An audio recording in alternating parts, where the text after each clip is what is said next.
Hi friends, welcome back to my channel. ಎಲ್ಲರಿಗೂ ಕೃಷ್ಣ ಜನ್ಮಾಷ್ಟಮಿಯ ಶುಭಾಶಯಗಳು. ಇದು ಸೋಮವಾರದ ಬೆಳಗಿನ ಮಿನಿ ಲಾಗ್. ನನ್ನ ಮಗನಿಗೆ ಸ್ಕೂಲಲ್ಲಿ ಜನ್ಮಾಷ್ಟಮಿದು ಡ್ರೆಸ್ ಹಾಕೋ ಬರೋಕ್ಕೆ ಹೇಳಿದರು. ಅದಕ್ಕೆ ರೆಡಿ ಮಾಡಿ ಈ ರೀತಿ ವಿಡಿಯೋ ಮಾಡಿದ್ದೆ. ನೋಡಿ ಫ್ರೆಂಡ್ಸ್, ಮನೆಯಲ್ಲಿ ಮಕ್ಕಳಿದ್ರು. ಅವರು ಸ್ಕೂಲ್ಗೆ ಹೋಗಿ ಬಂದು ಜಾಮೂನ್ ಕೇಳ್ತಿದ್ರು, ಜಾಮೂನ್ ತಿಂತಾರೆ ಅಂತ ಅಂದ್ಬಿಟ್ಟು ಜಾಮೂನ್ ಮಾಡೋದಕ್ಕೆಲ್ಲ ರೆಡಿ ಮಾಡ್ತಿದ್ವಿ. 1 ಅವರ್ ಮೊದಲೇ ಹಸಿಟ್ಟನ್ನೆಲ್ಲನೂ ಹಾಲಿನಲ್ಲಿ ಕಲಸಿಕ್ಕಿದ್ವಿ. ಬರೀ ಹಾಲಿನಲ್ಲೇ ಚೆನ್ನಾಗಿ ಹಸಿಟ್ಟು ನೆಂದರೆ ತುಂಬ ಚೆನ್ನಾಗಿ ಬರುತ್ತೆ. ಜಾಮೂನ್ ಸಾಫ್ಟಾಗಿ ಟೇಸ್ಟಾಗಿ ತುಂಬ ಚೆನ್ನಾಗಿ ಬರುತ್ತೆ ಫ್ರೆಂಡ್ಸ್. ಆದ್ದರಿಂದ ನಾವು ಜಾಮೂನ್ ಮಾಡೋಣ ಅಂತ ನೆನೆಯಕ್ಕಿದ್ವಿ 1 ಅವರ್ ಮೊದಲೇ. ಮಕ್ಕಳನ್ನೆಲ್ಲ ಸ್ಕೂಲಿಗೆ ಕಳಿಸಿ ಎಲ್ಲರನ್ನೂ ಇಬ್ಬರನ್ನೂ ರೆಡಿ ಮಾಡಿ, ಮತ್ತು ನಮ್ಮ ಯಜಮಾನರು ಹೊರಗಡೆ ಹೋಗಿದ್ರು. ಸ್ವಲ್ಪ ಮನೆ ಕೆಲಸ ಇತ್ತು, ವಾರನೆಲ್ಲ ಮಾಡಿ ಸೋಮವಾರನೆಲ್ಲ ಮಾಡಿ ಸಂಜೆ ಅಡುಗೆ ಮಾಡೋಕ್ಕೂ ಮೊದಲು ಸ್ವಲ್ಪ ಟೈಮ್ ಇತ್ತು. ಅದರಿಂದ ಮಕ್ಕಳು ಇಷ್ಟಪಟ್ಟು ತಿಂತಾರೆ ಅಂದ್ಬಿಟ್ಟು ಜಾಮೂನ್ ಮಾಡೋಣ ಅಂತ ನಾನು ಮತ್ತು ಲಾವಣ್ಯ ರೆಡಿ ಮಾಡ್ತಿದ್ವಿ. ಲಾವಣ್ಯ ಅಂದರೆ ನಮ್ಮ ಯಜಮಾನ್ರು ಅಕ್ಕ ಅವರ ಸೊಸೆ. ಅವ್ರ ಮಗು ಚಿಕ್ಕ ಮಗು ಇರೋದ್ರಿಂದ ಪಾಪ ಅದು ಮಾಡೋಕ್ಕಾಗಲ್ಲ ಅಂದ್ಬಿಟ್ಟು ನಾನೇ ಮಾಡ್ತಿದ್ದೆ. ನಮ್ಮ ಕಡೆ ಫ್ಯಾಮಿಲಿಗಳು ನೆಂಟರುಗಳೆಲ್ಲ ಬಂದರೆ ಸೇರೋದು ಒಂದು ಅಪರೂಪ. ಯಾವಾಗೂ ಬರೋಲ್ಲ, ಯಾವಾಗೂ ಅಪರೂಪ ಈ ಥರ ಹಬ್ಬಗಳಲ್ಲಿ ಹುಣ್ಮೆಗಳಲ್ಲಿ ಬರ್ತಾರೆ. ಅದರಿಂದ ನಾವು ಅವತ್ತು ಅವ್ರಿಗೆ ಏನು ಇಷ್ಟನೋ ಅದನ್ನ ಮಾಡಬೇಕು. ಲಾವಣ್ಯನ ಮಗಳು ದೊಡ್ಡ ಮಗಳು ಸಿರಿ, ಅವಳಿಗೆ ಜಾಮೂನ್ ಅಂದರೆ ತುಂಬ ಇಷ್ಟ. ಕೇಳ್ತಾ ಇದ್ಲು, ಜಾಮೂನ್ ಮಾಡಮ್ಮ ಅಂತ. ಅದರಿಂದ ಮನೇಲಿ ಜಾಮೂನ್ ಪ್ಯಾಕೆಟ್ ಇತ್ತು, ಅದಕ್ಕೆ ಮಾಡೋಣ ಅಂತ ರೆಡಿ ಮಾಡ್ತಾಯಿದ್ವಿ.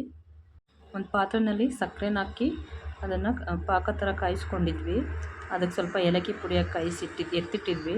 ಇದನ್ನೆಲ್ಲ ಕಲಸು ಎಲ್ಲ ಚೆನ್ನಾಗಿ ನೆಂದಿದೆ ಫ್ರೆಂಡ್ಸ್. ಇದೀಗ ಚೆನ್ನಾಗಿ ನಾದ್ಬಿಟ್ಟು ಇಟ್ಟಿದ್ರೆ ತುಂಬ ಚೆನ್ನಾಗಿ ಸಾಫ್ಟಾಗಿರುತ್ತೆ. ಇದಕ್ಕೀಗ ಲಾಸ್ಟಲ್ಲಿ ಒಂದು ಸ್ವಲ್ಪ ತುಪ್ಪನ ಹಾಕ್ಕೊಂಡು ಉಂಡೆ ಮಾಡ್ಕೋಬೇಕು. ಉಂಡೆ ಶೇಪ್ ಚೆನ್ನಾಗಿ ಬರಬೇಕು. ತುಪ್ಪ ಹಾಕಿದ್ರೆ ತುಂಬ ಚೆನ್ನಾಗಿರುತ್ತೆ. ಅದು ತುಂಬ ಕ್ಲೀನಾಗಿ ಹೊಡೆಯಲ್ಲ, ತುಂಬ ಚೆನ್ನಾಗಾಗುತ್ತೆ. ನೋಡಿ, ಈ ಥರ ಒಂದೊಂದೇ ಉಂಡೆ ಮಾಡಿ ಈಗ ಬಾಣಲಿನಲ್ಲಿ ಎಣ್ಣೆಯನ್ನು ಕಾಯಕ್ಕೆ ಇಟ್ಕೊಂಡು ನಾವು ಮಾಡಿಟ್ಕೊಂಡಿರೋ ಈ ಉಂಡೆನೆಲ್ಲನೂ ಈ ರೀತಿ ಗೋಲ್ಡನ್ ಬ್ರೌನ್ ಕಲರ್ ಬರೋ ರೀತಿಲಿ ಎಣ್ಣೆಯಲ್ಲಿ ಫ್ರೈ ಮಾಡ್ಕೋಬೇಕು.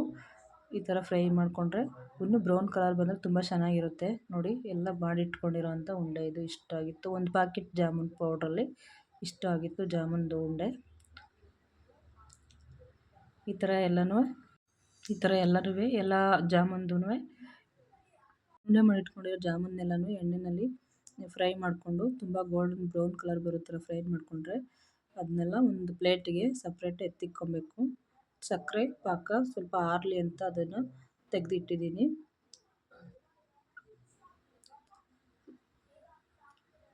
ಬೇಯ್ತು ಅಂತ ಅಂದ್ಬಿಟ್ಟು ತೆಗಿಬೇಡಿ, ಗೋಲ್ಡನ್ ಬ್ರೌನ್ ಕಲರೇ ಬರಬೇಕದು.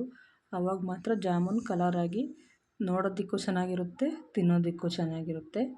ನೀವೊಂದು ಸರಿ ಜಾಮೂನ್ ಮಾಡೋಕ್ಕೆ ಬರಲ್ಲ ಅನ್ನೋರು ಈ ರೀತಿ ರೆಸಿಪಿನ ಮಾಡಿ ಫ್ರೆಂಡ್ಸ್, ನೋಡ್ಕೊಂಡು ಮಾಡಿ.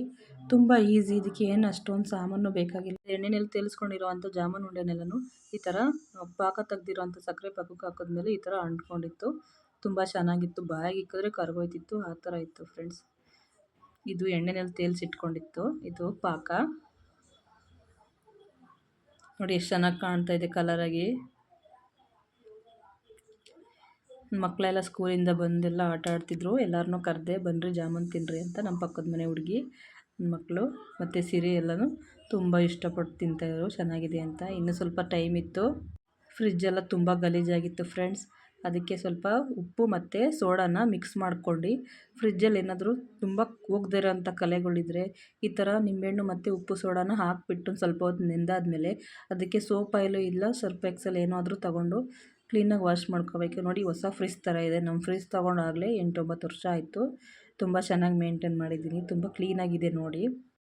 ನನಗಂತೂ ಫ್ರಿಜ್ ಸ್ವಲ್ಪ ಗಲೀಜಾದ್ರೂ ನೋಡೋಕ್ಕಾಗಲ್ಲ, ಆಗಲೇ ಎಲ್ಲ ಕ್ಲೀನ್ ಮಾಡಿಬಿಡ್ತೀನಿ. ಪ್ರತಿಯೊಂದು ಫ್ರಿಜ್ಜನ್ನು ಕಂಟೈನರ್ಸ್ ಇರ್ತಾವಲ್ಲ ಅದನ್ನೆಲ್ಲನೂ ತೆಗೆದು ಆಚೆ ಹಾಕ್ಬಿಟ್ಟು ಅದನ್ನೆಲ್ಲನೂ ಚೆನ್ನಾಗಿ ಸೋಪ್ ಆಯಿಲಲ್ಲಿ ಚೆನ್ನಾಗಿ ತೊಳೆದು ಜಿಡ್ಡಿರುತ್ತಲ್ಲ, ಮಕ್ಕಳಿರೋ ಮನೆಯಲ್ಲಿ ಈ ಥರ ಕಾಮನ್ನು ಗಲೀಜೆಲ್ಲ ಆಗೋದು.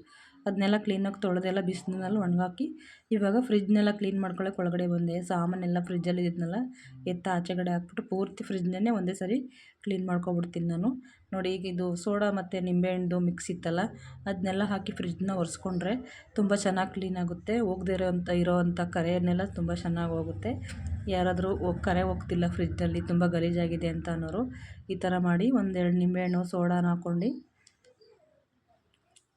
ಇದು ತೊಳೆದಿಟ್ಟಿರೋವಂಥ ಫ್ರಿಜ್ಜಿಂದು ಬಾಕ್ಸ್ಗಳು ಮತ್ತು ಗ್ಲಾಸು ಮೊಟ್ಟೆದು ಎಲ್ಲ ಇದೆ ನೋಡಿ. ಓಕೆ ಫ್ರೆಂಡ್ಸ್, ಬಾಯ್.